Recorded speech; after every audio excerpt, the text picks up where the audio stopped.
Good afternoon and welcome to today's edition of Business Basics with Action Coach Campus. My name is Lee Iben. I'm the head coach here at Action Coach Campus, and every day I have the unique opportunity to visit with business owners throughout Iowa, sometimes throughout the Midwest. And today I'm speaking with Nicole from Campaign HQ. Hi, Nicole. How are you? Great. How are you? Oh, I'm great. Thank you so much. Hey, Nicole, I get it. Like I said, I get an opportunity to visit with, retailers. When people think of businesses, they think of like a service company, like a plumber or an electrician, or they think of retail, like at the shopping mall. Mhm. But you have a completely different business model. Can you tell me more about what you do and how you got involved with all this? Yeah, absolutely. So at Campaign HQ, we serve candidates, elected officials, issue organizations all over the country. What we do is we deliver messages, we collect data, we provide strategic advice and insights on their data to help them win and to help their organizations grow. We make phone calls, we host telephone town halls, and we deliver text messages.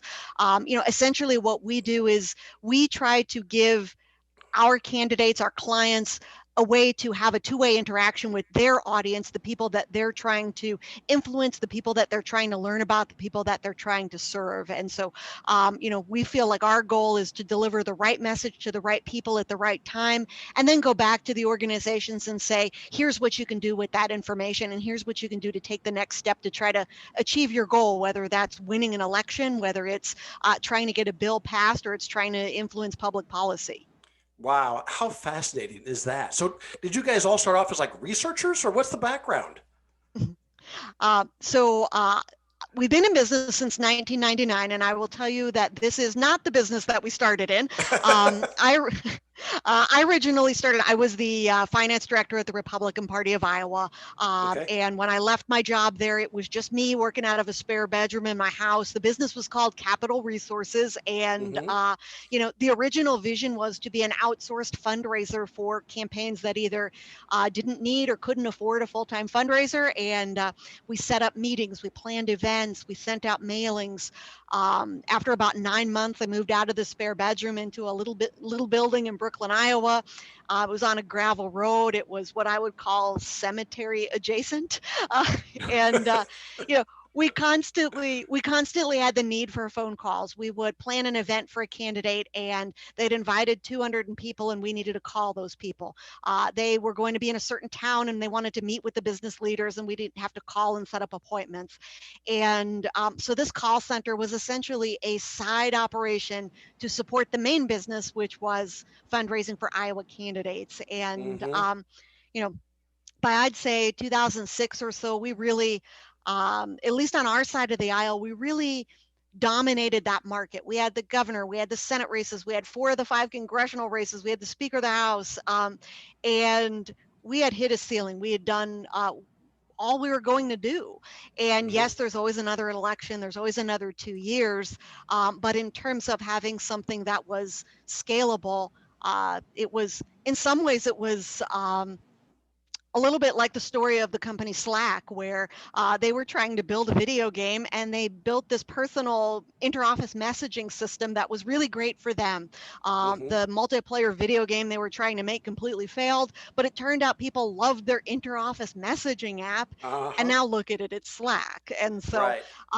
for us, the call center was somewhat similar to that. It was this really unique, high quality thing we had on the side, and it was meant to service what was meant to be the core business, but it turned out that was something that we really could grow and scale and just smash through that ceiling of where we were at that time. Wow. Wow. And Nicole, I'm so inspired by this story because okay, Brooklyn, Iowa is Mm-hmm. not that big of a town. Okay. I, No. I, I live down by Riverside. Again, not that big of a town. Yeah. And yet to create a vibrant business like you've done in Brooklyn, I mean, you're just limited by your imagination. Absolutely. So as I mentioned earlier, started in 1999. It was probably one of the first years that I think technology made that a feasible venture. We could get a toll-free number. You could have cell phone service. You could have high-speed internet. And so we started with sort of the minimum technology basics to be able to build a business that could be based anywhere. Hmm. And I had I had just gotten married. I'd left Des Moines. I'd moved here. My husband farms.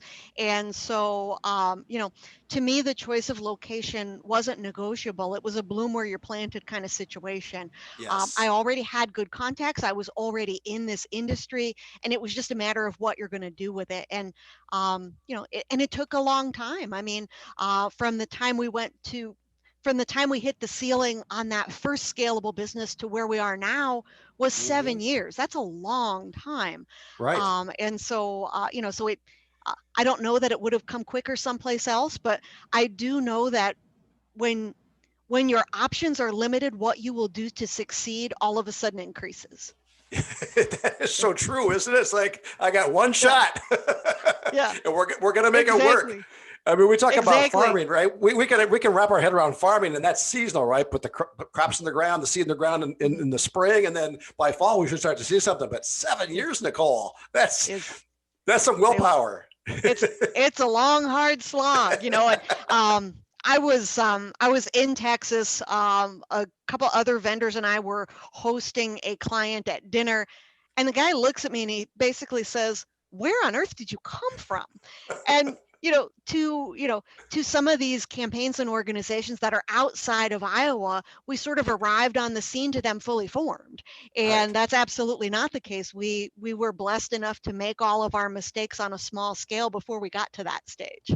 That's such an important point too, because if we don't get our systems in place while we're growing, scalability becomes impossible because all of a sudden we're Mhm. making mistakes that we have no idea what to do because we didn't think that big, right? Yeah, And yes, exactly. oh my word, this is fantastic.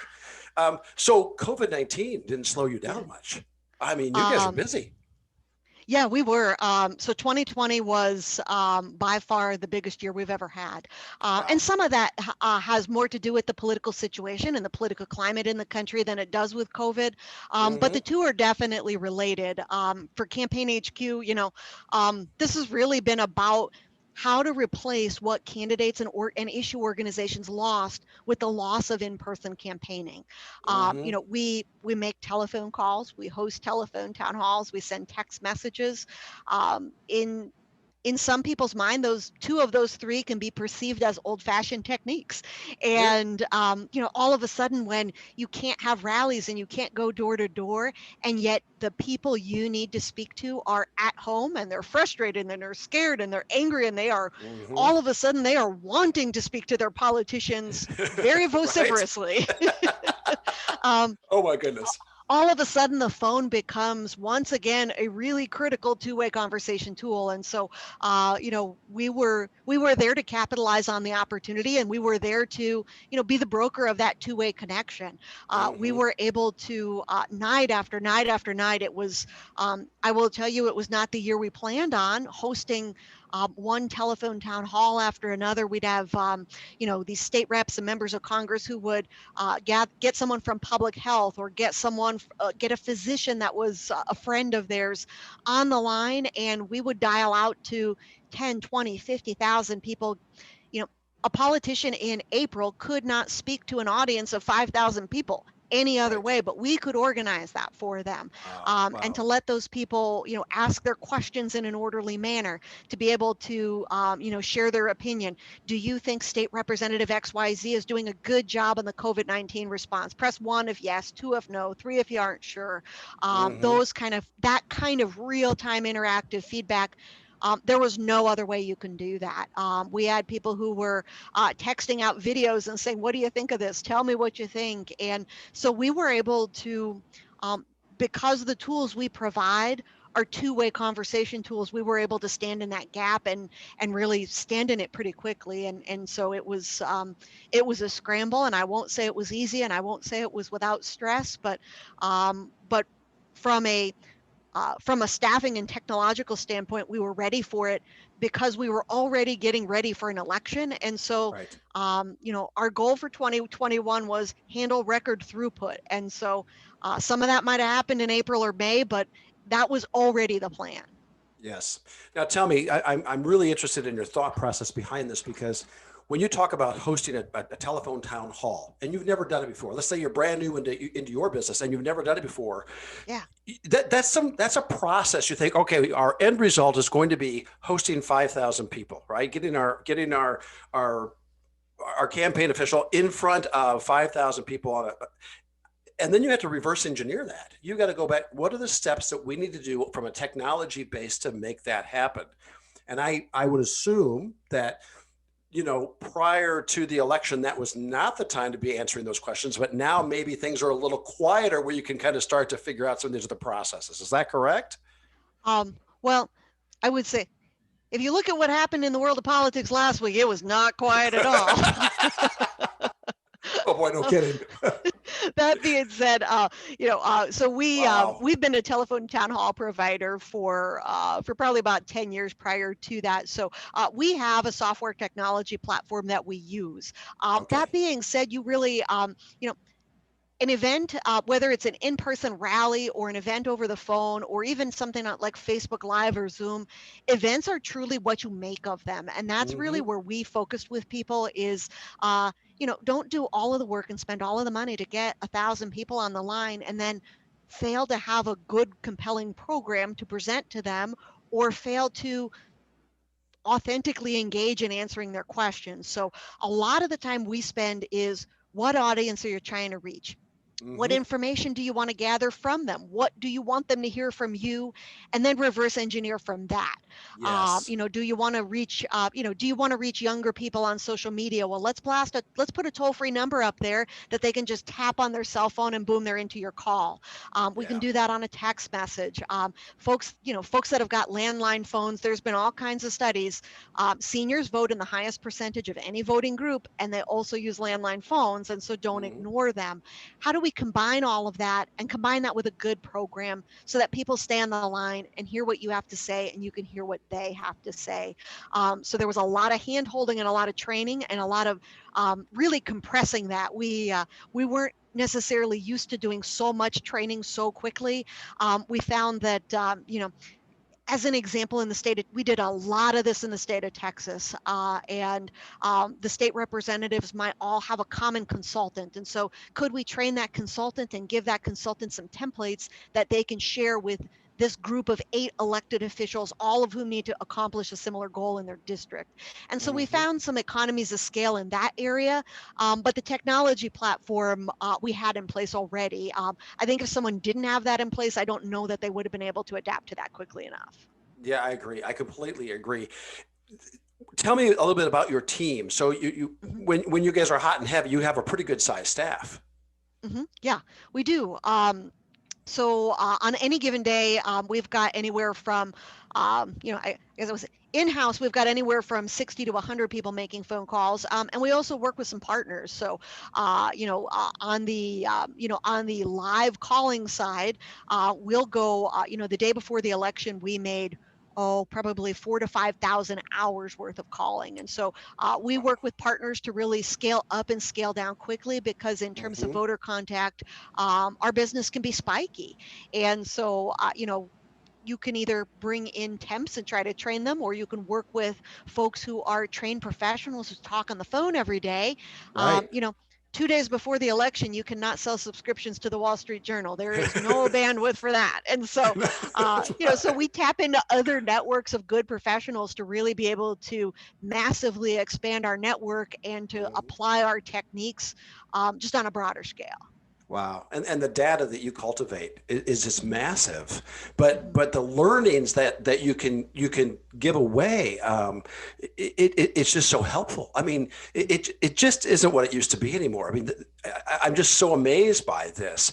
And kudos to you guys for being able to figure out how to do all this. Well, thank you.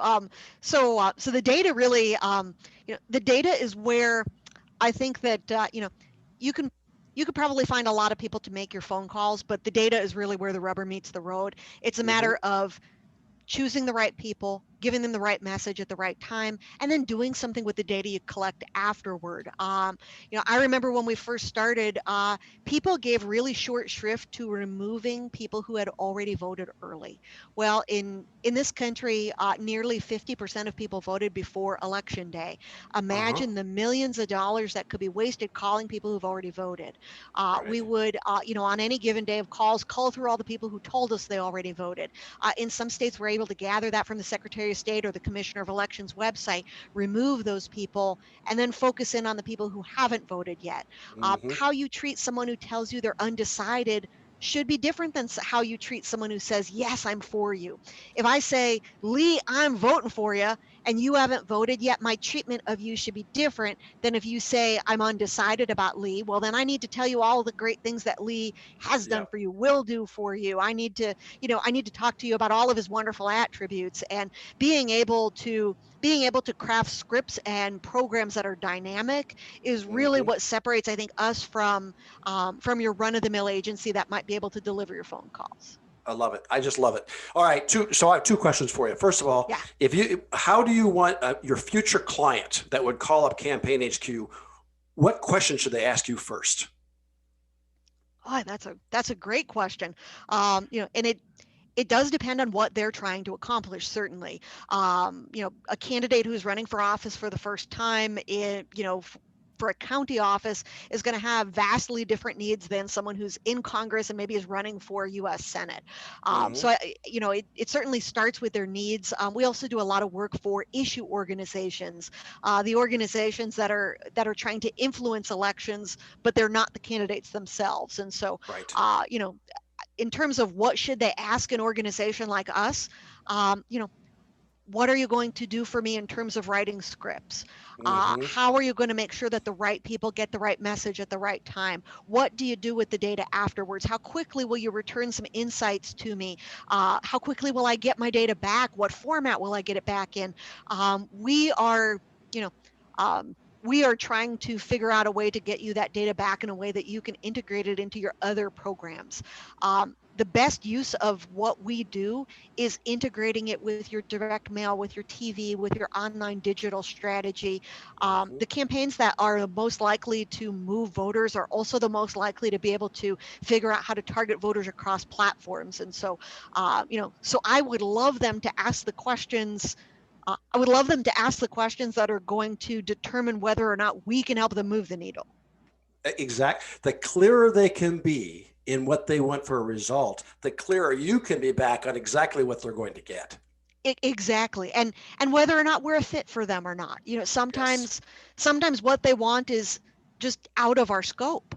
And it's just not something that we do. That being said, we we work in the world of politics, which is a collaborative structure. And if what you need is out of our scope, I can probably find you someone. But I'd rather know that at the outset than provide you something that ultimately adds no value. Mm-hmm. Mm-hmm. Okay. Second question, Nicole. You have scrapped this thing together. You put it together since 1999. You've learned a lot. Mhm. So what's that one piece of advice, that one learning that you want to pass on to another business owner? Ah, What's that nugget, right? What is it? yeah. Um, I think it would be I think it would be about adaptability. Like I told you earlier, the business that we are in now is not the business that we started in. So, Right. I guess I'd say, hold I would hold on tight to your beliefs, but loosely to your tactics. Yeah. Some of the tactics that were highly effective in 1999 are not effective today, and some of we sent on the day trying to think. In the 4 days leading up to the Georgia U.S. Senate runoffs, we did work for a number of different organizations that were trying to impact that election. We sent, I think, 4 or 5 million text messages. In 1999, text messaging was not even a thing, and Right. so I, Right. I would say, there's a difference between your mission and your tactics, and you have to be able to evolve. Mm-hmm. And if you don't evolve, I don't think you're going to make it. No, you're exactly right. And thank you for that. We have found just with this past year alone, traditional Mhm. businesses, we've got to plan to pivot. I mean, and Mhm. now that's kind of our mantra: plan to pivot, because at Yeah. any minute something could happen, and we need to be ready to say, okay, I'm going to turn my business this direction or that direction, but I'm going to stay the course. Yeah. And my mission, my core mission, remains the same. But how I accomplish that, well, we'll see what the market will do, right? Yes, exactly. There, oh, when I first started, there was sort of, I guess I'd call it a phone guy in every state, and for the most part, that was one person who had a robodialer, and they would send out pre-recorded messages to landline phones, and there was, like I said, there's one of those in every state. Well, the people who were not early to understand that people were going to drop landlines in great numbers, they're all gone now. Right. And the folks who adapted are the ones that are still here, and they've adapted in different ways. Mm-hmm, mm-hmm. And then it's adaptability on top of that adaptability. It's not Mhm. just a text, but how do you phrase that text to get that engagement? Yeah, exactly. Peer-to-peer texting was uh, sort of started, I guess it sort of started into vogue in the 2018 elections, and really came into its own in 2020. And I would say the big difference there was people who adapted to things like texting videos or texting images. Mm-hmm. What was exciting and compelling in 2018 was just too easy to press ignore in 2020, because when you're getting 100 of the same message, and 100 maybe is too much, but if you get Right. 8 or 10 messages that all Mm-hmm. look and sound alike and are all cookie cutter, they're just easy to ignore. They are. And so I guess that's your challenge is, so Mhm. what is it? And it's based upon your research, but Yeah. what is it that people are looking at now? What is the thing, right? Is it a different typeface? Is it a different photo? Is it a different graphic? What is it that leads to engagement, either in my email or my text message? Because it does. It just changes, like, and sometimes like that. I mean, it's like, wham! Yes. What do you mean they all turn Yes. left? Yeah, I was at the I think the thing that people crave is authenticity, and Mm-hmm. authenticity can take a whole lot of different forms. So, what is authentic to Senator Ted Cruz is not authentic to so and so running for county Yes. supervisor in Cedar County, Iowa.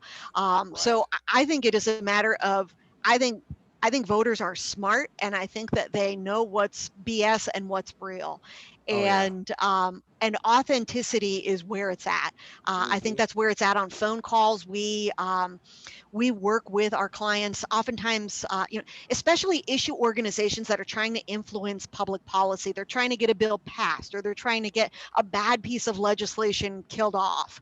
Well, Mm-hmm. um, they have a tendency, if you've worked under that golden dome for a long time, you have a tendency to speak capital jargon, and capital jargon is not what real human beings think, and that's not how they talk. That's And right. so we spend a lot of time working with people, just trying to translate, you know their message is good and their message is right and it's true, Right. but I have to talk to you. I have to meet you where you are. And Mm-hmm. so we spend a lot of time trying to make people's message authentic and true, to you and your organization and your campaign, but also to the people you're talking to. Oh So I sure. think that's one thing on both sides. No one wants to be talked at. They want to have a conversation. And so Mm-hmm. phone scripts and texts that invite you to talk back to me and that you reply to in an authentic manner really make a difference. If I can keep you on the phone long enough to say, Lee, are you going to vote in the upcoming election? Yes. Well, great. Are you going to vote for Sue or Mary? Well, I'm going to vote. I don't know. Well, great. Well, let Uh-huh. me tell you some great things about Sue. Well, you know, I had to engage you to get to the point where I can share information that applies to you. If you Right. told me you've already voted, if you told me you're not going to vote, I'm not going to get to that point with you. And so I think that's a lot of the most important work we do with people. And that's a huge skill set to have. I mean, any organization is all about communication. And you touched on it too, because if we're talking Iowans, we're going to speak one way. But if we're speaking to folks in East Texas, our delivery is going to be a little bit different. Yes, It, it, absolutely. it, it just, I mean, we're all US citizens. Okay, fine. But, the folks out in Colorado compared to California, it's a whole different kind of mindset, mind shift. Exactly, exactly. And I love when candidates already have some polling that we can use that tells us, hey, this, seniors in Colorado really care about X. Okay, well, good. I can work with that. I can use that. Uh-huh. I can make something, I can make something compelling out of that. And so, yeah, it's about knowing your audience, and then at the back end of it, making sure you actually use that data for the purpose it was intended. With Yes. people, if you ID people, they say they're going to vote for you, turn them out. If they say they're undecided, convince them. If they're not voting, get rid of them. Right. Right. Well, Nicole, thank you. This has been great. I really appreciate it. If someone needs to find you, they can just go on Campaign HQ, right? Campaign/headquarters.com is the Yep. website, right? Um, in Brooklyn, Iowa. So if you take a Yes. wrong turn and drive through Brooklyn, I mean, Yeah. it's You I'm a won't small miss town. us. I'm where Star Trek took place, I guess, in Riverside. So Yeah. I love small towns, but this is so inspiring to everybody that we can create a business anywhere. You know what Mhm. I mean? We really, really can, and you're a living testament to that. Well, thank you. Yeah. And one of the things I think that is exciting just from an economic development standpoint is 100% of the money that our business generates is money that is coming from elsewhere into this town that would not have come into this town any other way. Right. And whether they live in Brooklyn or someplace else in the county, or even if they're in Iowa County or Jasper County, that's money that's coming into this community because we're here and it wouldn't have been here any other way. And that gets redistributed. People shop at local businesses, they go to restaurants here, their kids go to Hmm. school here. And so it just really has, it has that compounding effect as it gets recycled throughout the community. It really does, and it just underscores the fact that we are only limited by the size of our idea, and Hmm. we can make things Absolutely. happen. I love it. Well, Nicole, thank you for joining me today. I certainly appreciate it. Well, thank you so much. Thanks for having me. You bet. Take care. Don't go away yet. This has been an episode of Business Basics with Action Coach Campus. My special guest today was Nicole with Campaign HQ, located in Brooklyn, Iowa. And my name is Lee Iben. Thanks again, Nicole.